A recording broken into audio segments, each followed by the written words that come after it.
पण आता बातमी पुण्यात नाही, पुण्यातील भाजप नेत्यांनी दंगेकरांची फडणवीसांकडे तक्रार केल्याची माहिती आहे। या संदर्भात आता दंगेकरांवर कारवाई होणार का असा प्रश्न निर्माण झालाय। अधिकची माहिती आपण जाणून घेऊयात आमचे प्रतिनिधी योगेश बोरसे यांच्याकडून।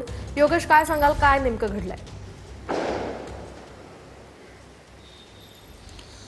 मोहिनी, गेल्या काही दिवसांपासून रवींद्र धंगेकर हे भाजपच्या नेत्यांवरती टोकाची टीका करताना पाहायला मिळतात। मग ते आधी घायवळ प्रकरणावरून चंद्रकांत पाटील किंवा मुरलीधर मोहोळ यांच्यावर टीका करताना पाहायला मिळाले होते आणि यानंतर पुणे दौऱ्यावरती ज्यावेळी एकनाथ शिंदे होते त्यावेळी दंगेकरांनी त्यांची भेट देखील घेतली होती आणि त्यावेळी एकनाथ शिंदे यांनी स्पष्ट केलं होतं की दंगेकरांची मी समजूत काढलेली आहे, त्यांची कान उघडणी देखील केलेली आहे। मात्र त्यानंतर देखील रवींद्र धंगेकर हे थेट भाजप नेत्यांवरती टीका करताना पाहायला मिळत होते।